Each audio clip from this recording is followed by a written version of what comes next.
Assalamualaikum warahmatullahi wabarakatuh. Sahabat golok dimanapun kalian berada, pertama-tama saya ucapkan taqabbalallahu minna wa minkum kepada para sahabat semua yang merayakan hari Idul Adha di hari ini. Semoga Allah menerima seluruh amal ibadah kita di bulan Zulhijjah ini. Pada hari ini adalah tanggal 10 Zulhijjah, bertepatan dengan hari Idul Adha, di mana ya kaum muslimin menyelenggarakan penyembelihan hewan kurban. Mungkin agak berbeda ya dengan tahun-tahun sebelumnya, di mana tahun ini kita agak harus ada perizinan untuk bisa menyelenggarakan penyembelihan ya. Jadi ada, kalau di Depok sendiri harus ada izin dari RT, RW, kemudian dari kelurahan dan kecamatan setempat. Kemudian bagi yang akan menyelenggarakan penyembelihan harus dicek antigen. Nah, alhamdulillah saya sendiri sudah melakukan perizinan ya di sekolah maupun di masjid untuk melaksanakan penyembelihan yang akan kita lakukan. Kalau di masjid hari ini ya, di siang hari setelah zuhur, kemudian untuk di sekolahan mungkin besok. Nah, pada video ini saya ingin menjelaskan ya, atau memberikan informasi ya, peralatan-peralatan yang akan saya gunakan ketika penyembelihan. Ya, kita pun sebagai para pecinta golok, pasti golok kita itu akan kita keluarkan ya di Hari Raya Idul Adha ini ya, entah itu makan kambing ya, kambing berapa ekor, sapi berapa ekor, yang jelas semua perlengkapan itu harus ready dan harus siap untuk digunakan. Jangan sampai nanti pada saat penyembelihan baru diasah, jangan ya teman-teman ya. Jadi gunakanlah golok-golok yang memang sudah recommended dan siap untuk dipakai dalam penyembelihan. Oke, jangan kemana-mana, tetap saksikan video saya ya untuk melihat perlengkapan apa saja yang akan saya gunakan ketika melakukan atau pada saat prosesi penyembelihan di nanti siang. Oke teman-teman. Oke teman-teman. Ya, tentunya barang-barang yang akan saya gunakan ya, atau perlengkapan perkakas yang saya pakai untuk penyembelihan itu ada beberapa ya. Yang pertama pastinya ada tas. Nah ini ya, ini tas untuk membawa membawa perlengkapan kita ke medan jihad atau medan pertempuran pada saat pelaksanaan penyembelihan. Biar lebih elegan kita bawa tas ini ya, tas untuk menyimpan perlengkapan. Ini tas golok. Ini murah meriah teman-teman. Kalau teman-teman mau nyari, cari di all shop ini. Murah meriah nih, paling harganya sekitar 150.000. Ya nggak usah mahal-mahal, yang penting bisa pakai. Ini tas. Kemudian jangan lupa ini teman-teman. Ini sarung tangan nih. Ini sarung tangan anti gores ya, bukan anti gores, tapi ini anti untuk kepotong ya. Jadi lebih safety lah kita kalau pakai sarung tangan ini. Ini sarung tangan untuk kita pakai pada saat penyembelihan ya. Kemudian saya menggunakan golok ya. Untuk sapi itu saya menggunakan golok. Ini golok yang sudah agak lama. Nah, ini goloknya yang saya gunakan adalah kopak dawing dengan ukir togok. Ini sudah dipakai 2 tahun yang lalu ya. Dari setahun yang lalu, ini 30 cm. Tuh. Sudah lama. Ini sudah makan beberapa nyawa sapi. Ini kita pakai ya untuk penyembelihan, di tahun lalu juga dipakai. Ini kopak dawing. Saya gunakan kopak dawing kenapa? Karena ini untuk mendorong. Saya biasa dorong gitu. Kalau misalnya teman-teman itu biasa mendorong, ya kita lebih safety-nya ini ya agak tebel. Meskipun ini multifungsi ya, tapi tetap kita bisa asah dengan ketajaman di grade 6000 ya. Ini masuk untuk sering-sering plastik pun sudah masuk sehingga bisa kita gunakan. Ini yang pertama nih, saya pakai golok togok ya, kopak dawing. Kemudian ini yang intinya.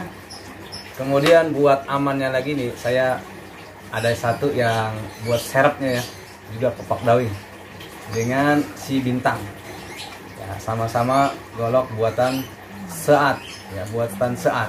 Ini buat sebagai cadangan aja teman-teman ya. Kalau misalnya itu udah agak nggak mampu, baru turun ini masih baru soalnya nih ya. Kalau ada yang mau juga boleh, silakan nih. Ininya tanduk, ininya juga tanduk. Ini kayu ingas merah, simpainya tebel ya. Terus juga ini tanduk 30 cm. Dari bahannya adalah per puso. Nah, si bintang, golok si bintang ini udah terkenal kemana-mana teman-teman. Ini golok Seat Banten. Buat sembelih oke, buat tebas juga oke nih. Ya ada satu nih ya. Ini hanya cadangan nih. saya tetap pakai yang ini nih. Ini yang utamanya. Kemudian ada sesetnya. Ini kalau bantu-bantu habis nyembelih saya nyeset juga pakai ini ya. Ini lumayan lah utang. Ini saya lagi produksi juga nih. Ya nggak mahal nih. Ini buat seset. Mungkin tahun ini nggak saya pasarin. Mudah-mudahan tahun depan ini jadi hal yang bisa saya pasarin nih. Ya cukup bagus ya. Untuk nyeset sapi yang jelas. Kalau kambing kecil aja, tapi ini sapi. Ya bisa kita seset gini ya. Kalau sapi itu butuh pisau yang agak kuat. Kalau pakai pisau yang kecil nggak kuat. Sapi itu kulitnya agak tebal ya. Ini nyeset sapi. Ya. Kemudian teman-teman jangan sampai lupa, meskipun ini pisau sudah tajam ya, meskipun baja modern, teman-teman juga harus punya ini. Nih, ya. Ini harus pakai. Ini namanya adalah sharpening. Kalau sharpening itu ciri khasnya dia ada agak bulat-bulatnya. Kalau honing itu lurus, bening ya. Apa bedanya sharpening sama honing gitu ya? Kalau honing itu hanya untuk meluruskan bilah aja. Kalau sharpening agak menajamkan. Artinya dia kan asahan ya. Nah ini saya punya yang saya pakai sendiri yang lumayan ya. Ini mereknya adalah FDIC ya. FDIC ini kisaran harganya 1.200.000 lah, sekitar segitu. Ini saya pakai buat penyembelihan di tahun ini. Jadi teman-teman ya, meskipun kita bilang ini golok mampu 20 tanpa asah. Maksudnya apa? Tetap teman-teman harus punya ini. Jangan sampai nunggu tuh golok nggak tajam. Ya, kita khawatir nih pada saat kita sembelih nggak tajam, kita dosa di situ. Kita zalim.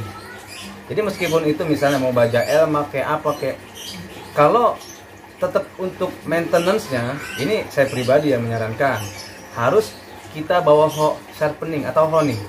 Habis nyembelih satu di honing dulu, ya. Di honing teman-teman ya. Biar apa? Biar kita terjaga ketajamannya. Ya nggak perlu lama-lama, cuma gini aja.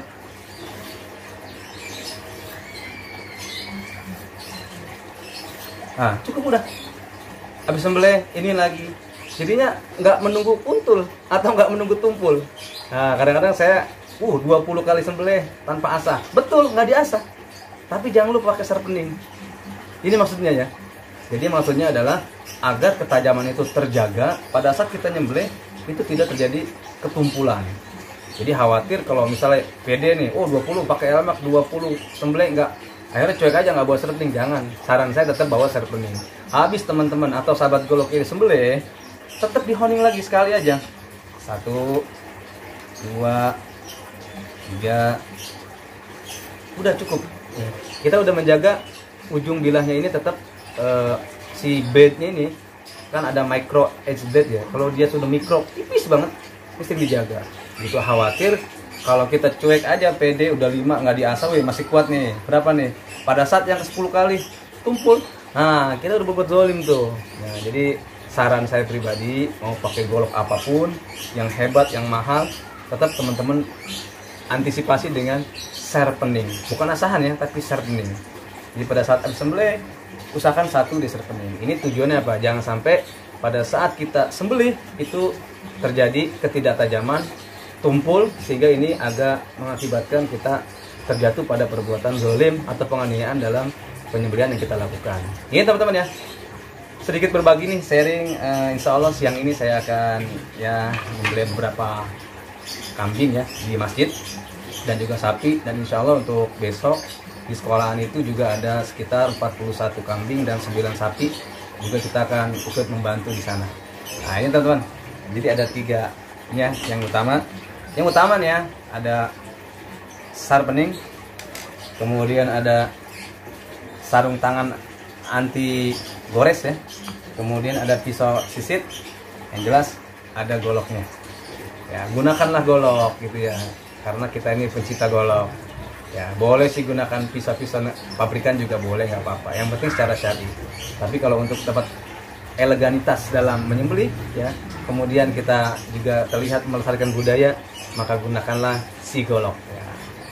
Kemudian ya sementara saya ini memang pecinta kopak dawing ya. Saya sangat suka dengan kopak dawing karena ya bentuknya sangat gagah. Itu saja teman-teman, video kali ini berbagi cerita saya untuk penyembelihan, dan insya Allah nanti pada saat menyembelih saya akan juga videokan.